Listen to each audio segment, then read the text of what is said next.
Oke, terima kasih sudah setia bersama kami di BRI Microfinance Outlook 2022. Sekarang ini sesi yang kita tunggu-tunggu yaitu sesi diskusi langsung bersama kedua narasumber kita yang sudah luar biasa hadir di sini, Bapak Supari dan Mr.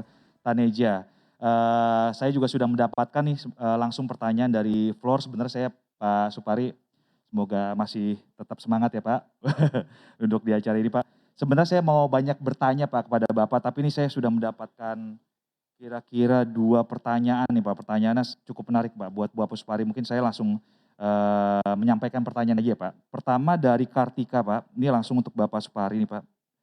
Bagaimana strategi BRI dalam penyaluran pembiayaan ultramikro sehingga bisa menjangkau non-bankable, bahkan yang saat ini hanya terjamah oleh rentenir atau bank harian, sehingga BRI bisa menjadi source of growth ke depannya Pak. Itu yang pertanyaan pertama Pak. Langsung yang kedua, dari Dr. Megawati Wijaya Pak, pertanyaannya saya gabung aja nih Pak. Bagaimana kita selaku profesional memanfaatkan terbentuknya holding ultramikro Bank BRI?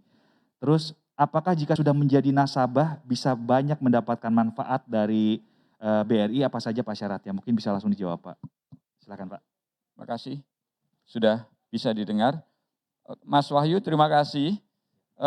Saya mesti menyapa dulu ini dan lapor ke Pak Dirut bahwa hari ini lebih dari 1.000 pelaku UMKM ikut join Pak Dirut melalui live streaming YouTube. Maka harus saya sapa, terima kasih. Mudah-mudahan itu momentum yang sangat bagus untuk kita terus berpartnership, ya, saling menguatkan, terutama di situasi yang belum mudah di tahun 2022 ini. Mas Wahyu, yang pertama terkait dengan jangkauan ya.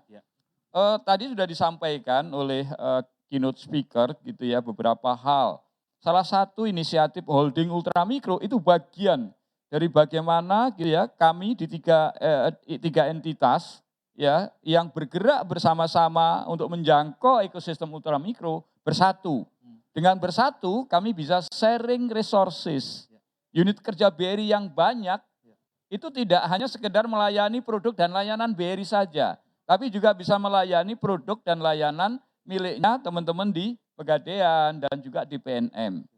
Belum lagi kita sharing resources para tenaga marketing dari kami 3 entitas ini. Di PNM ada 42.000, di Pegadaian mungkin lebih dari 6.000, BRI ada 27.000. Ini resources yang sangat besar yang jika kita monetize gitu ya, itu bisa menjangkau mereka. Apalagi tadi sudah saya sampaikan yang kami sudah punya tools-nya, alatnya, kemana pergi resources yang kita punyai ini dengan berikut desnya tadi. Nah, kami di BRI sendiri juga tidak hanya berdiam diri. Kami sudah rasanya melakukan beberapa hal terkait dengan perubahan bisnis model. Dulu tenaga pemasar BRI yang namanya mantri itu bekerjanya random. Sekarang sudah didudukkan dalam sebuah wilayah kerja dan disiplin di sana dan diikat dengan teknologi, nggak bisa kemana-mana. Sehingga hari-hari dia akan semakin bisa menjangkau masyarakat ultramikro. Berikutnya kita juga terus melakukan perbaikan-perbaikan di semakin luasnya jaring kita. Kita punya agen 500.000, maka agen juga akan kita monetize gitu ya, supaya betul-betul menjadi sentra dari ekosistem ultramikro.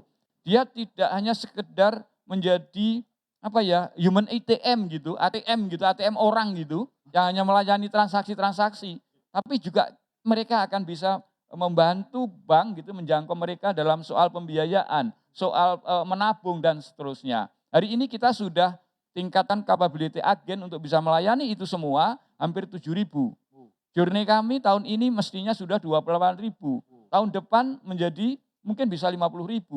Maka akan semakin banyak nanti resources 3 entitas ini akan bisa menjangkau masyarakat pelaku ultramikro. Berikutnya kami juga akan memperluas bisnis model partnership. Saya yakin gitu ya dengan kepadatan smartphone di mereka juga enggak mau repot-repot karena memang nature-nya mereka itu enggak bisa untuk diminta masuk kantor enggak bisa, diminta untuk datang ke kantor enggak bisa. Karena 5 jam dalam sehari sudah habis waktunya untuk cari nafkah. Ya, habis itu terus mungkin istirahat. Setelah istirahat mereka mesti ngurusin pekarangannya, ngurusin anak-anaknya, ngurusin ternaknya sehingga praktis tidak ada. Maka kami menjangkau mereka dengan memperluas partnership kami. Dengan apa? Mungkin partnership dengan e-commerce, Ya. dengan fintech, dan seterusnya, dan seterusnya. Itu kira-kira yang terkait dengan jangkauan yang disampaikan oleh Bu siapa tadi? Kartika Pak. Bu Kartika. Berikutnya terkait dengan holding. Tadi sudah banyak pemapar-pemapar yang menyampaikan tentang holding. Setidaknya benefitnya dari masyarakat adalah semakin terjangkau oleh layanan kami bertiga ini. Tadi yang atraktif saya lihat di paparannya Pak Wamen adalah terkait dengan investasi. Kita sangat sadar gitu bahwa di mikro, ultra mikro itu investasi favoritnya tuh emas. Kan kita integrasikan. Pada saat harga emas bagus naik itu jual emas. Jualnya dari rumah saja, online. Yang tadi disampaikan Pak Dirut juga. Ya. Kemudian uangnya masuk Simpedes. Benar. Pada saat ingin berinvestasi karena harga emas belinya dari Simpedes. Nanti akan terbuku dalam tabungan emas di Pegadaian. Jadi banyak hal, oleh karena itu kami akan hadir di tahun 2020 supaya nanti masyarakat mengetahui kehadiran kami akan perluas itu titik sentra layanan ultramikro. Layanan dari 3 entitas itu di 1000 titik. Kemarin juga kami dapat arahan dari Pak Menko bahwa tolong ada 212 titik nanti senyum itu untuk berada di sentra-sentra kemiskinan ekstrim. Ya, mudah-mudahan masyarakat di level grassroots ini aktivitas ekonominya meningkat gitu, dan kalau teragregasikan gitu ya, mereka juga akan memberikan benefit kepada segmen di atasnya. Dia akan juga kulaan di segmen kecil. Kecil juga akan termonetize gitu, dia kulaan di segmen yang menengah. Pendek kata, itulah tema hari ini adalah boosting economic growth through ultra micro empowerment. Demikian Mas Wahyu, makasih. Ya, mungkin ada tambahan aja nih Pak. Ada yang bertanya syaratnya kalau mau minjem ultramikro itu seperti apa sih Pak? Tadi kan ada yang membandingkan dengan rentenir misalkan gitu Pak, atau pinjaman-pinjaman online yang sekarang marak ilegal. Nah, keunggulannya nih Pak, ultramikronya BRI ini Pak, kan terpercaya nih Pak. Kira-kira bisa dijelaskan Pak mungkin? Ya, Bapak Ibu sekalian, kita sudah membangun produk gitu ya dengan level layanan sama dengan rentenir. Ya, kita punya produk kalau di BRI kece, kalau di Pegadaian kreasi, kalau di PNM mekar. Nah, produk-produk itu sudah berbasis teknologi. Bahkan kece dengan memanfaatkan agen briling 2 jam cair, Mas. 2 jam cair Pak? Ya, oleh karena itu Bapak Ibu sekalian, silahkan menghubungin ujung-ujung tombak BRI bukan di kantor BRI, tapi di desa-desa. Mantri ya Pak? Ya, ada Mantri, ada AO Mekar, dan juga ada AO teman-teman Pegadaian. Semuanya ada di desa-desa, bahkan kita sudah punya jadwal kapan teman-teman itu ada di desa dengan program pojok Mantri desanya. Demikian Mas Wahyu, Pak, makasih. satu lagi Pak, mungkin Pak ini yang lebih detail menarik nih Pak.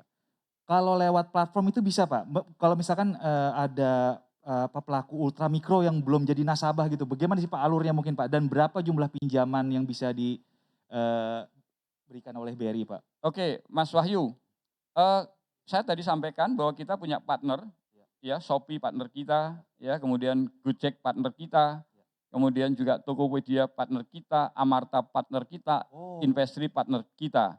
Kemudian kita juga punya platform gitu ya, melalui e-form gitu ya, bisa mengakses Brispot. Ya, untuk ultramikro loan size-nya itu kira-kira sampai dengan 10 juta. Ya. Kemudian di atas itu namanya mikro. Benar. Ya, di atasnya lagi sampai dengan 100 itu mikro, kemudian di atas sampai dengan 250 juta itu mikro, di atasnya itu kecil. Kira-kira seperti itu Mas, pendek kata sesungguhnya kita memberikan layanan pembiayaan itu mulai dari yang paling bawah perlu asistensi sampai dengan sudah komersial. Tinggal bagaimana masyarakat ultramikro itu sudahlah berani berkomunikasi dengan kami di lembaga keuangan formal itu. Ya, jangan dibayangkan kami seorang birokrat yang berbelit-belit, tidak gitu ya.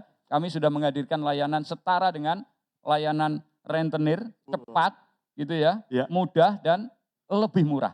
Demikian. Mantap Pak Supari. Oke Pak, sebelumnya kita beri tepuk tangan kok. Mantap, luar biasa Pak Supari. Pak, saya akan beralih ke Mr. Taneja dulu Pak. Mr. Taneja, I want to ask one question for you. as a microfinance program lead in ADB, do you think BRI and its ultra micro holding right now is the biggest microfinance institution in the world right now? And how do you see the progress of microfinance in Indonesia? And what should we improve right now?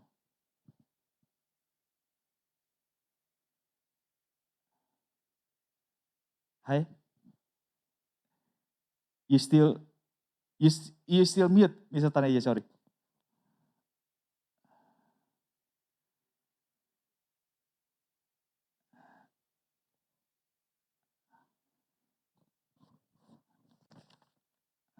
Ya, oke. Oke Pak Supari, mungkin saya berlanjut aja nih Pak. Lanjut nih Pak. Sebelumnya Pak, tadi Pak, kan udah terbentuk holding ultra mikro Pak.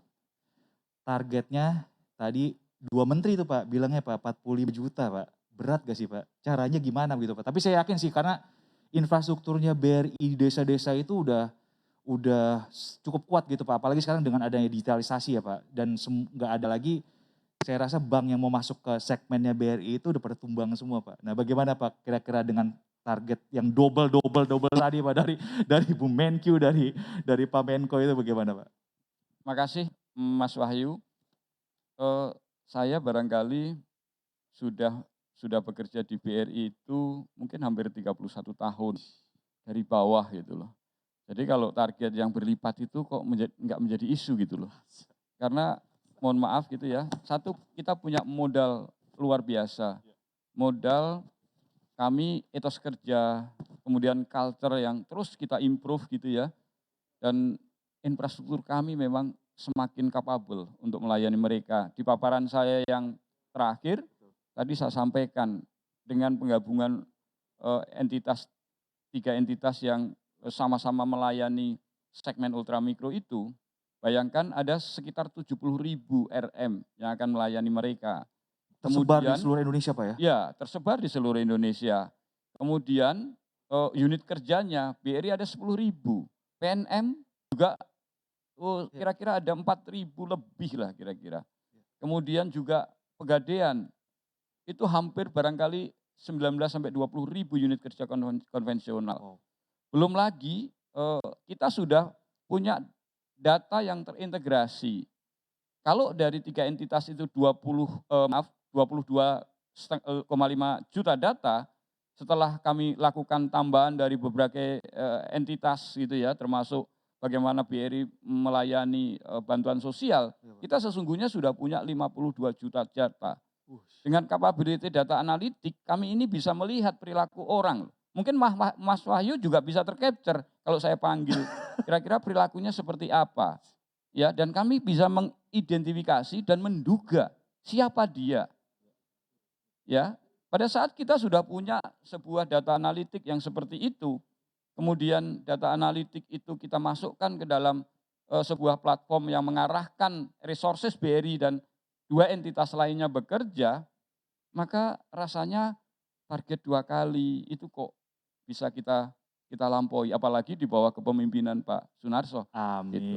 Jadi sekali lagi saya berlindungnya di Pak Sunarso karena penanggung jawabnya Pak Sunarso. Berarti nggak salah nih Pak, CNBC Indonesia memberikan Pak Sunarso itu the best CEO 2021. Selamat Pak Sunarso. Oke, we're back to Mr. Taneja. Halo Mr. Taneja. Hi, sorry about the audio problem. You can answer the question, please. Sure, I'll make an attempt to answer that. Yeah, I think it would be a wonderful opportunity. I think BRI and now with their alignment with PNM, I think they can really shape the outlook for microfinance in Indonesia.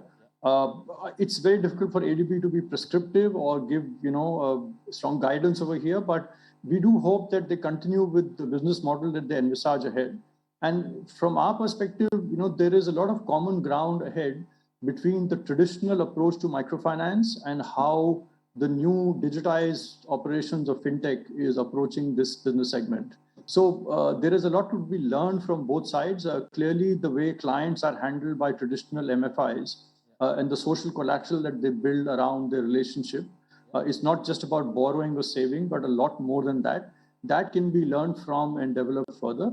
And surely on the digital platform side and the fintech side, the way they approach the business or the activity of microfinance through technology, through much lower operating cost, and through a wider client outreach, I think that can be sort of married together in a happy way to sort of evolve into a newer and stronger business model.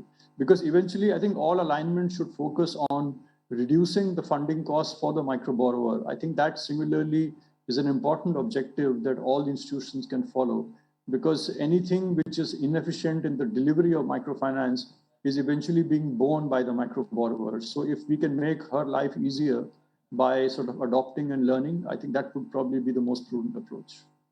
Thank you. Can we have one more question? Sure, absolutely. There is one question from our audience, Mr. Taneja.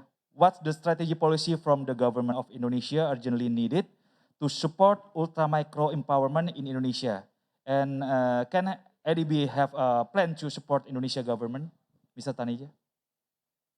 Sure. I'm sure that ADB is working very closely with the government of Indonesia, because financial inclusion and improving access to finance is one of the main activities that ADB supports. This comes alongside and parallel with ADB's emphasis on building infrastructure and better social infrastructure for our member countries. Working with Indonesian government, I think since I come from the private sector side, maybe I will talk a bit on that dimension. We would be happy to sort of look at policies and measures which enhance private sector participation for microfinance and micro lending. It was already well established since the inception and 50 years of operations, and especially the way microfinance has emerged after the pandemic, that this is a commercially viable business by itself.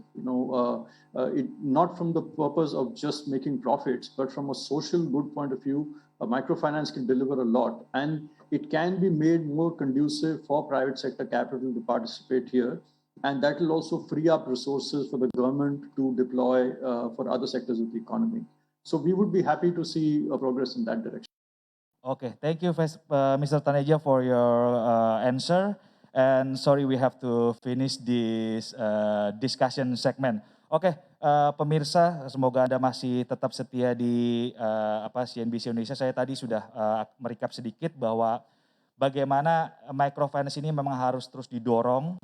BRI sebagai salah satu lembaga institusi terbesar di dunia, bahkan sekarang dengan holding ultramikronya bisa mendorong pertumbuhan ekonomi Indonesia di saat pandemi pada saat ini. Dan tadi satu kata kunci yang disampaikan Pak Supari dan juga Mr. Taneja yaitu digitalisasi. Bagaimana digitalisasi itu penting untuk penetrasi pelaku-pelaku usaha ultramikro di Indonesia. Terima kasih Bapak Supari atas kehadirannya di sini. Thank you Mr. Taneja. Mari kita kembalikan kepada MC kita, Mbak Indah. Silakan Mbak Indah.